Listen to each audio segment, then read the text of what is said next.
Guys, Coach Jamie here, and since I was recently in the market for a new helmet for my son, I thought I would put together a video to go over some things you might want to know or consider before you buy your next helmet. I'm calling this video Hockey Bucket Basics. If this isn't your first helmet purchase, don't leave. You're bound to learn something here. So, you or your kid need a new bucket to keep your lettuce or flow under control, and maybe to keep your chiclets in your mouth while you're at it. So you're just going to go online and order the one on clearance, even though it's red, and a junior helmet, and your kid is 8 years old, right? I mean, it has a tinted visor that will make him look like a cross between Ovechkin and RoboCop. The intimidation factor alone is worth the cash, right? Wrong. You're going to watch this video and get your mind right so you can make the best decision you can. First off, let's talk about your head shape. In terms of helmets, your head is either round or oval. Round doesn't mean you have a head shape like a watermelon or the Kool-Aid Man. It's just the shape is more round than oval. Round-headed people who buy an oval helmet may feel their head is pinched or squeezed on the sides. And in severe cases, you might get headaches from it that you might not otherwise even realize are due to the helmet fit. You might also have a tendency to make your helmet too loose or to buy a helmet that is too large to overcome the wrong shape, which will sacrifice your protection due to poor fit. Oval doesn't mean that you're a melon-headed alien bent on world domination. Your head is just less round and more oval. People with oval heads who buy a round helmet may end up cinching the helmet too tight front to back to try to overcome the looseness on the sides, which may cause headaches or discomfort. Because the helmet doesn't fit the sides of your head snugly, you're sacrificing protection due to poor fit. Here we have a video again of the two helmets side by side, one on the left side built for a round head, and the one on the right side built for an oval head. So the more fit or adjustment your helmet has, the more customizable it is, which is a good thing in terms of comfort and safety. Different helmets have different methods of adjustment. All things being equal, go with the one that is more adjustable. I know in this digital age there may be more options or better deals online, but it's important to try on helmets to determine your fit, and that's where your local pro shop or hockey store comes to the rescue. Ideally, you will try on and find the perfect helmet and buy it locally and support your local pro shop. You know, the one who comes to your rescue when you need a sharpening between games, when your lace breaks right before the game, the one who can fix your skate eyelet or rivet and dry your tears and make all your problems go away. Right. Support those guys that support you. Nonetheless, at a minimum, try enough on locally to determine your head shape before buying online, if you must do so because your local store just doesn't have the model or size that you want. So next, let's talk about proper fit so you don't look like a bobblehead skating around with a giant helmet flopping around. You want a helmet that can be adjusted to create a snug fit while ideally still having some adjustment available to accommodate a little growth. You don't want to buy a helmet that is too big with a mindset that it will give your child room to grow. Helmet sizes are generally based on head circumference, just above the eyebrows. So use a cloth tape or a piece of string to take that measurement. With a string, you'll need to stretch it out and get the length off a tape measure or ruler. Remember the rule, measure twice, cut once? Well, for helmets, measure twice or 3 times before you order the wrong helmet size. Each manufacturer has their own sizes and measurements on the helmet box or on the old interwebs, so find which size fits your measurement.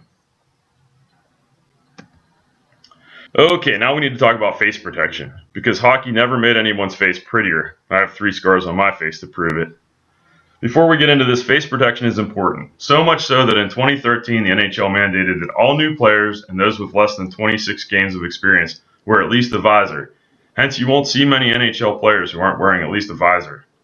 You do have some choices though, as there are several types available, each with their own advantages and disadvantages.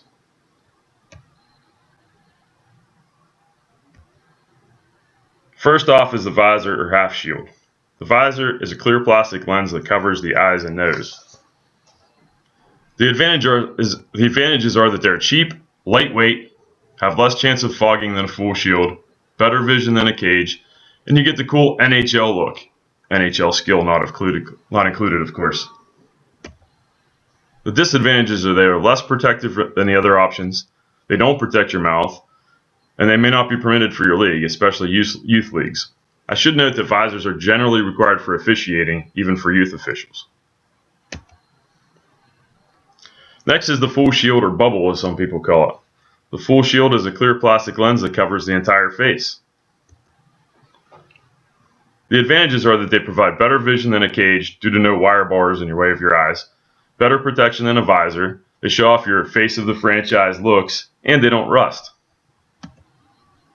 The disadvantages are that they cost more, less ventilation makes your face sweat more, fogging can be an issue, and scratches can be an issue if they're bouncing around your hockey bag. Next option is the old tried and true cage. The cage is a metal wire screen that covers the entire face. The advantages are that they're cheaper than a full shield or hybrid, provide more protection than a visor, better ventilation keeps you cooler than a full shield, and they will not fog up or get scratched like a full shield. The disadvantages are that the wires will impede your vision slightly. They can get rusty, especially if always left in a damp hockey bag, and of course you guys don't always air out your hockey bags. And groupies can't see your well-manscaped gruff. Your next option is a hybrid, or combo as some people call it. Like the name implies, this is a hybrid of a full cage and a full shield. There's a plastic visor over your eyes and nose, and a cage from your nose to your chin. The advantages are that they provide more protection than a visor, better ventilation than a full shield with less fogging, and better vision than a cage. The disadvantages are they're more expensive than a cage, the wire portion can still get rusty in your old sweaty hockey bag, and the plastic portion can still get scratched up or fog up.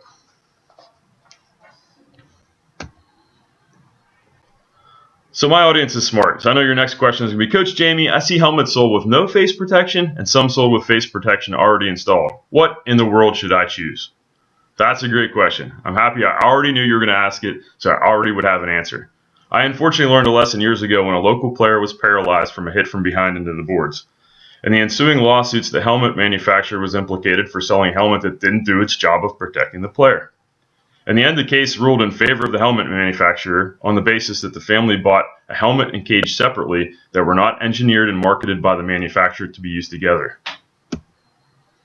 The takeaway is you're better off buying a combo pre-assembled and sold as a unit by the manufacturer and thus engineered to work together. Generally speaking, there usually isn't much, if any, cost savings from buying separately anyways, so why go through the extra hassle unless you have a strong preference for your own combination that isn't offered by the manufacturer. The next thing we should talk about is color, which might seem like a waste of my breath and your time, but hear me out on this. While some teams require a specific color, most do not, at least at the youth levels, or a beer league for that matter. You can buy a snazzy red or yellow helmet to match your kid's current team, but if they switch teams next year, or your kid plays on multiple teams, those bright colors might not look so good in the long run with the other uniforms. It's probably better to stick with black, the most common color, and black goes with every uniform. Or maybe next, if not black, then white. Also, you'll find it easier to find the model and size you want in a common color like black or white than in a bold color. Why make it harder on yourself than it needs to be? Alright, now that we get that all out of the way, let's spend a minute to talk about stickers. No, not scratch and sniff ones or Pokemon or little black puck ones your Mike coach gave you for every goal you sniped. I mean HECC and CSA stickers on helmets. HECC stands for the Hockey Equipment Certification Council, and HECC is responsible for certifying that helmets and face protection are approved for use in USA hockey competition. The HECC sticker on the back of the helmet states the expiration date for the helmet, which should be 6.5 years from the manufacturer date. There should also be a CSA sticker on the back of the helmet, which provides the manufacturer year. Players under 21 years old participating in USA Hockey sanctioned event must wear a HECC certified helmet and face protection, as do players in NCAA sanctioned events. You're not technically permitted to participate if the HECC sticker shows the equipment is expired. The takeaway is to make sure the helmet you're buying is HECC approved and is not expired or close to expiring due to being like new old stock. So we've talked a lot about helmets so far, and the words safety and protection have come up quite a few times, and for good reason. We wear helmets to protect our heads. But have you ever asked yourself, who makes sure they are protecting me or my kid? If you've been around hockey as long as me, you've probably noticed that over the 40 years between 1980 and 2020, while technological advances dramatically changed so many things in our world, hockey helmets stayed relatively unchanged, as you can see in this picture. You've also undoubtedly watched the world become increasingly aware of the dangers of concussions and head trauma in impact sports like hockey. Luckily, Virginia Tech researchers recognized the lack of innovation in helmets in general, juxtaposed against the rising understanding of head trauma, and decided to begin objectively testing helmets for effectiveness. According to their website, since 2011, Virginia Tech researchers have been providing unbiased helmet ratings that allow consumers to make informed decisions when purchasing helmets. The helmet ratings are the culmination of over 15 years of research on head impacts in sports and identify which helmets best reduce concussion risk. This work is done as part of Virginia Tech's service mission and is 100% independent of any funding or influence from helmet manufacturers. So at Virginia Tech, the researchers rate the helmets on the results of 48 impact tests of varying energies applied at different locations on the helmet, and then assign an easy-to-understand star rating to each helmet, with 5 stars being most protective and 1 star being least protective. The Virginia Tech ratings have not only helped inform consumers, in my opinion, they are driving innovation in helmets, which are making helmets and the players that wear them safer. As we consumers buy the higher-rated helmets, the manufacturers are responding to that demand by further innovating and prioritizing safety in their design decisions more than style and manufacturing efficiency as was done in the past.